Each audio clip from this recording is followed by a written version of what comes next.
Okay, so I play this game called Mordhau. What is Mordhau, you may ask? Mordhau is basically TF2's the Growth Keep game mode, where you play as Demo Man and you try to kill the enemy team of Demo Men. The enemy team also consists of snipers equipped with bows that try to shoot at you. This is basically what Mordhau is, but except it's in a Central European/Bohemian setting. You have access to an arsenal of different European weapons, armor, and tools. You are then tasked to kill the enemy in team-based combat or complete objectives to win.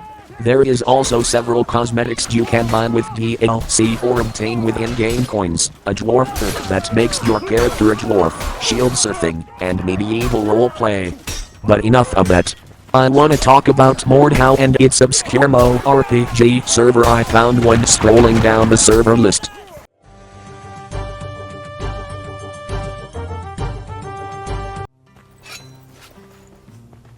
Once you join the server for the first time, you are teleported to a tutorial area.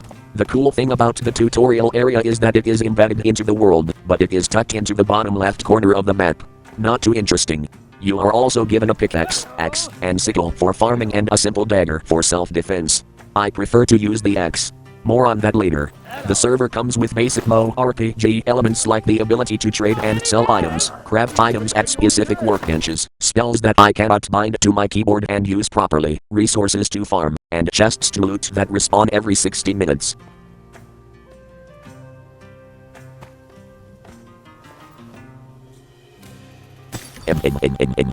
Okay, so mining for resources is pretty straightforward in this game. Just whack the shit out of a tree or huge rock to get varying qualities of wood and metals to then craft or trade with. The only problem is that sometimes your hit on a resource sometimes doesn't register and you get nothing for that hit. But it feels good when you get some resources on the hit right after. As you can see in the footage, I am being an idiot by moving my mouse when swinging, which, although is very fun, is counterintuitive to mining at times. Finally, we are nearing the end of the tutorial. The game basically explains here that there's safe zones, where there's no PvP or hostile NPCs, regular areas where no loot is lost on death in combat to NPCs or other players, and lastly there's zones, where you do lose loot on death to NPCs or players. Yada. If you have played an online MMORPG before, then you get the idea. After climbing the hill, you are introduced to your first battle with bandit NPCs. The game gives you a dagger for combat, but I think it sucks, so I will use the axe. The NPCs that you will fight on this server are pretty dumb and easy. They have a horde mentality and will take turns swinging at you. They can also respawn, and bandit hideouts throughout the map also come with loot chests for you to loot. After you run down the hill, it is very likely you will see your first town. It's basically the first town for newbies to congregate and get started. I think I'm gonna check out a house and see what's in. Oh my god. It's abandoned. The devs definitely didn't have time to add furniture to NPC homes, which is a shame, because I usually like it when the developers take time to make the houses look interesting and unique. But they did have time to add furniture and objects to important NPCs or important landmarks like churches or blacksmiths, so I guess this makes up for this. It is here where we are introduced to mounts. Oh yes, Bohemian biologically led in motor vehicles called horses. And maybe pigs, if you are a midget. The rest of the stuff here is for crafting. The crafting system is similar to TF2 crafting, where you collect materials to make better quality materials to then craft what you want. Pretty simple, but I was too lazy to fetch everything I needed to make things. I am more interested in looting and buying myself a horsey, to be honest. And set on adventuring, looting, and horseying around I set out to farm as many trees, stones, and wheat for materials to sell to the trader so I can afford my precious horsey. I also tried to hunt a deer so I could sell its hide to a trader or craft it into some armor. Though the deer did not drop any, unfortunately. I got a bit carried away and found a bandit hideout the following morning. I did the best I could in combat but ultimately ended up dying while in my inventory looking for some potions to heal. SMH. I respawned at this huge castle next to a lake and checked into the stable master to see how close I was to affording the horse. I was getting closer.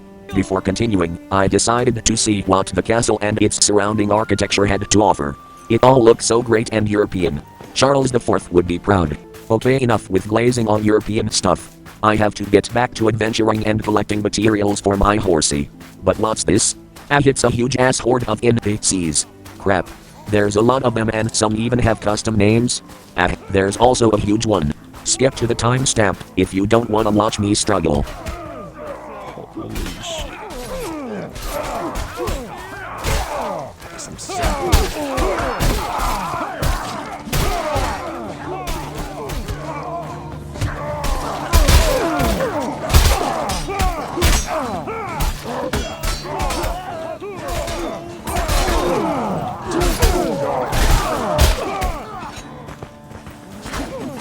Slay them!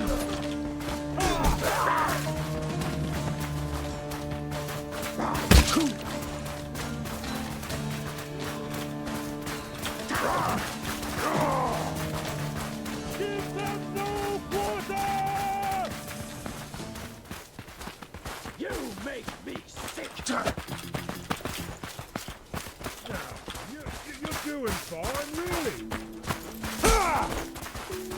Your mama is the trouser. You are all finished. Ha! Your sword's looking a little short, sir. Beat them down!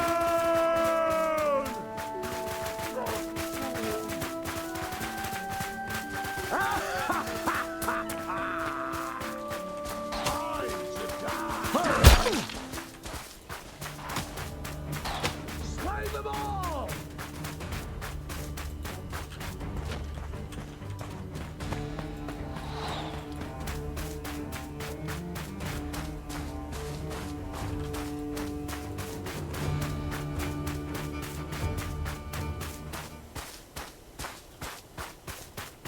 Okay, good. Now that you have probably skipped through the video, I also edited out the farming I did afterwards. I thought I would save you some more time. Linky face. I sell my last batch of tree logs and wheat to finally afford my horsey. Let's see what she can do.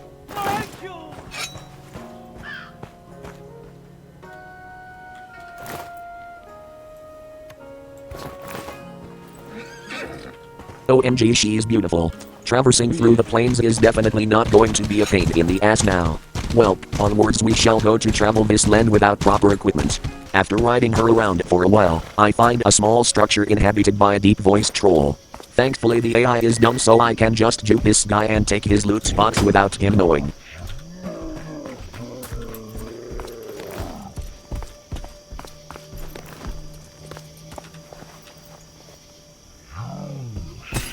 I got back on my horsey and found some mountains to climb.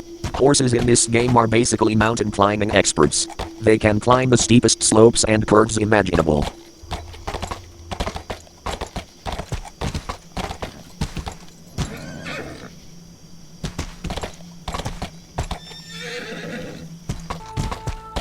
Okay, we finally made it to the top. There's a small merchant stand that seems to have been made by another player. Perhaps they make gold passively through custom NPC trading. Whatever, I'm more interested in the castle that's nearby. I go scouring for loot in the castle and I encounter several ogres. Thankfully, stealth is kind of easy in this game, so is outrunning them. I take whatever loot I can carry and I leave, while being chased.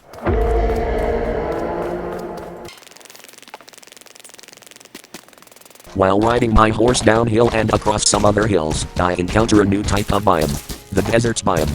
I think now is a bit late to explain that you can see a bird's eye view map from Steam via inventory. The world is split into a plains biome and a desert biome, right down the middle. That's pretty much it besides natural land formations and built structures. Wish there was more than just two biomes and it wasn't just a split right down the middle. Oh hey, why would you look at that? I found gold. This will be handy in crafting or pricey when trading.